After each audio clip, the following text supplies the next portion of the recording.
Greetings, wonderful beings. It's Davonte here, and I'm going to be sharing with you some tips to living in Mexico.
If you've watched the video this far, please go ahead and hit that like button. How to Win Friends and Influence People, the only book you need to lead you to success. The rest of us are just like you. We are interested in what we want. So the only way on earth to influence other people is to talk about what they want and show them how to get it. Remember that tomorrow when you are trying to get somebody to do something, if for example you don't want your children to smoke, don't preach at them, and don't talk about what you want, but show them that cigarettes may keep them from making the basketball team or winning the 100-yard dash. Every act you have ever performed since the day you were born was performed because you wanted something. If you hadn't wanted that feeling more than you wanted your money, you would have not made the contribution. First tip to living in Mexico is don't go towards all the tourist areas. You can do that later. But when you first come in, you want to experience the culture. So if you leave Mexico pretty quickly, you won't get this false perception that Mexico is, very expensive or it's just like the US or whatnot. So you want to go to more local areas, and you get better prices for restaurants, better prices for places of living, and you get to experience some magical things that you wouldn't get to experience if you're just going to the tourist places like, the hotels, the resorts, and things like that. So my number one tip is to go to the local area, live like a local, mingle with the culture.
Well, for taxi fare down here is 50 pesos and up. The limit is 50 pesos. And 50 pesos like you go up to like $2, I think, per ride, or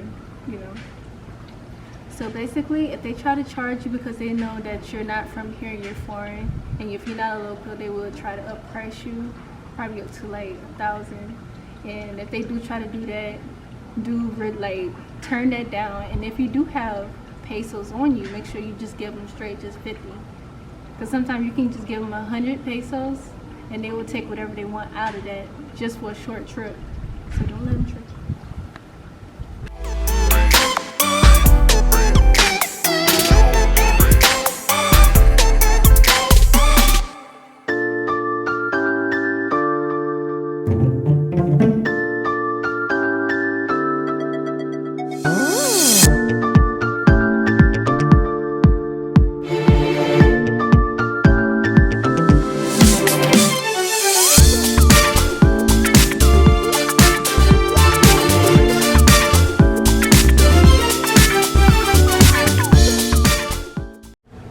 My second tip would be to make friends. Speak with people. Don't be shy. There's a lot of people doing what you're doing. If you're traveling, there's a lot of people from different countries coming to Mexico because Mexico is a great place. So I met this wonderful person named Jordan. He's from Canada. And he has a tip that he would like to share with you as well. So I'm going to introduce y'all to him. Well, hey guys, I'm Jordan. Davonte asked me to share some one or two tips. My number one tip for Mexico is if you come here, don't die. And that's a little bit of a joke, but it's not really a joke because Mexico is not the same as Canada or United States or Europe. I mean, of course, we have some dangerous places too, but here you have to be a lot more situationally aware. You will stand out in some places in Mexico, in many places in Mexico. So you need to understand what is going around, what's happening around you, and you know, be smart. Walking alone late at night, or you know, people get drunk and then do crazy things at 3 a.m. in the morning on the street. That may not be the best idea here. So number one thing is, you know, be safe. And once you handle that, then just really enjoy what's here.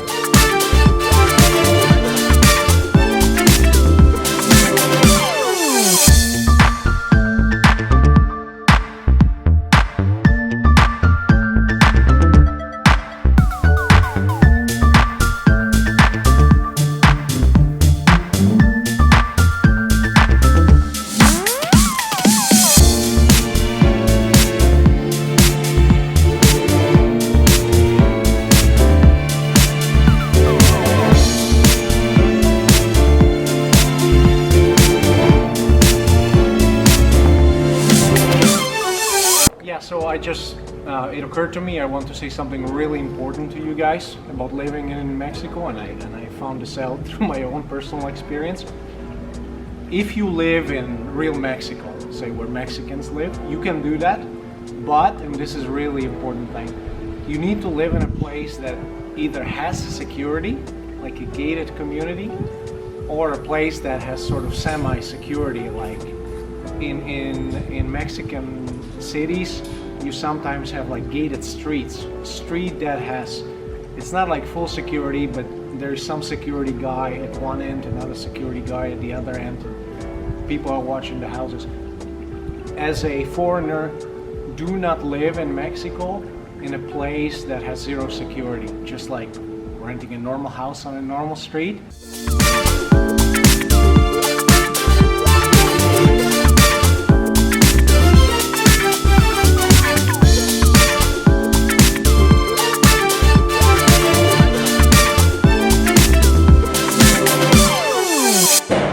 I believe it's already open, so go out in the street.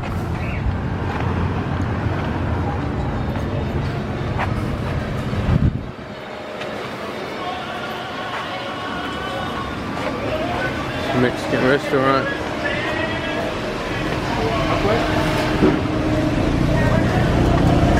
A lot of people order food on the service called Rappi. Uber Eats is here, but the Mexican version is Rappi. And you basically can order anything from groceries to, you know, household items to food, whatnot. This is a little local area that we're in right now. Hola amigos. Hola, bienvenido. Gracias. Gracias. Tip number two, coming right at you. Very simple. Little Spanish goes a long way in Mexico. Now, if you come here for a week and you stay in your all-inclusive hotel and you don't want to stick your nose out, you know, just that's fine. You can stick with English. But if you got more adventure in you and you want to venture outside just the typical tourist area, you're gonna need some Spanish. The good news about learning Spanish, two parts. Part number one, it's a beautiful language, and part number two, It's fairly easy to get hang of the basics. The verbs in Spanish are a little bit difficult, but some basics you can learn in a few hours. And believe me, those basics are going to be useful if you take taxi, if you are in a restaurant, and if you go for a walk, you want to interact with people a little bit. So just to, kind of add on to Jordan's tip would be download some apps in which you can practice Spanish. I typically practice it, me and my guys practice it every day. So an app I recommend is Duolingo. Now there are many apps out there, some paid, some free. But the best free app that I found that helped me tremendously is Duolingo. So Duolingo is basically practically a free app. You download it and you set a little target that you want to go to every day, such as 20 XP, which is like 2 lessons or whatnot. You practice on that every day, become consistent, so it comes in your subconscious mind, so it becomes automatic. You then go out into the town and mingle with people and to the local markets and to the local culture or whatnot, and you practice the Spanish. So yeah, I recommend you practicing Duolingo before you even come here. If you're planning on visiting or if you're planning on relocating here, it will help you go a long way. These are kids that's selling items. Is that agua de piña? Sí. Sí, es agua de piña. En agua de Chaparritas. chaparritas. ¿Qué es chaparritas? No sé, es una marca y es un nombre. Let me see. And 6 pesos? 6 pesos? No, 12 pesos. 12 pesos por dos. You see? Frescos, azúcar. Wow. Yo quiero. Sí, es. Ahorita son 12 pesos. Si quieres, te las desinfectamos. Okay. I thought this was a joke. It's real life. Okay.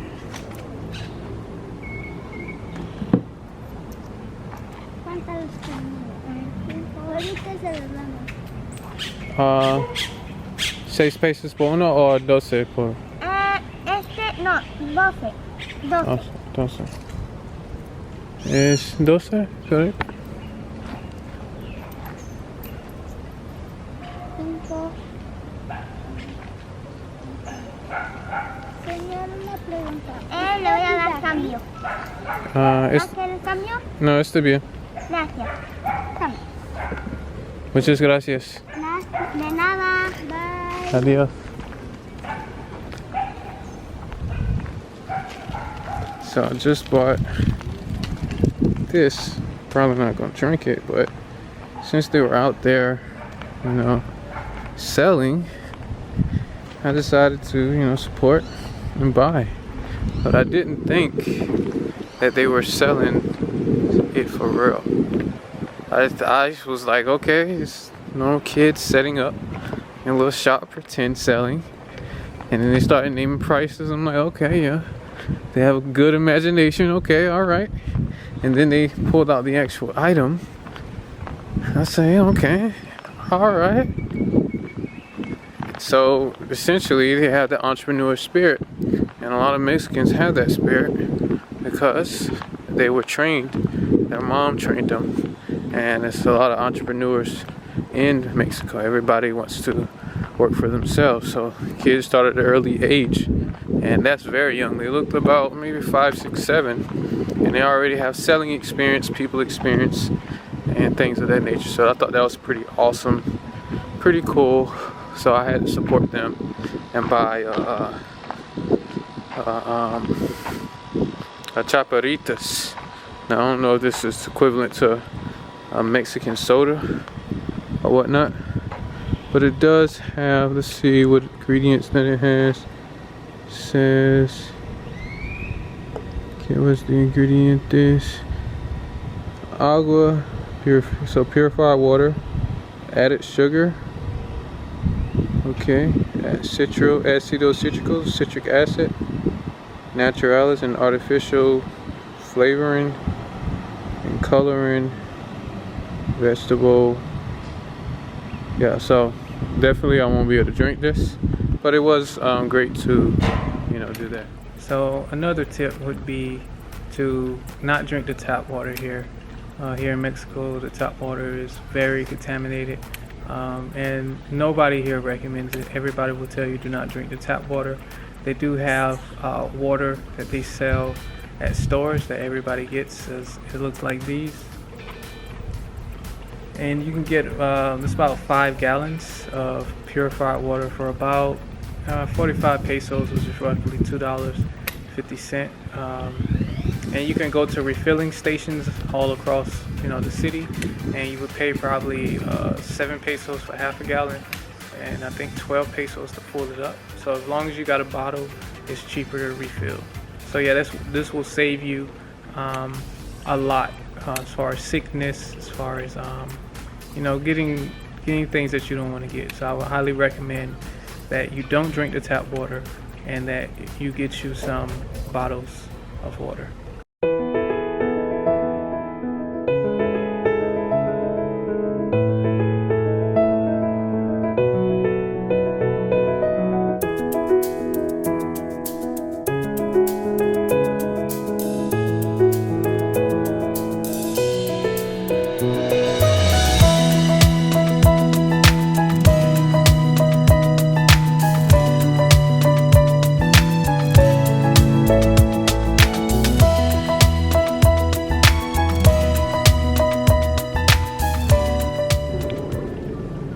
My final tip would be to learn all the manner words in Spanish. Your manners really does take you a long way. So, por favor equals please, gracias, thank you. And if you want to add even more thanks, you say muchas gracias, thank you very much. Con permiso, which is kind of like an excuse me. Disculpe, which is kind of like an excuse me or sorry. Pardon, which is kind of like an excuse me or sorry, or because even if you only know one word or whatnot, which is let's say you eat meat or whatnot, and you go to a restaurant and you say carne, that's all you know is carne, and you say carne por favor, now they will accept your request even gentler and probably will serve you something better. So I'm here drinking guava con agua de guava. It's basically a fruit water. Muy rico, very delicious. Delicious. Here con mi amor, mi diosa. At an all-vegan restaurant. If you've watched the video this far, please hit that subscribe button to see more content.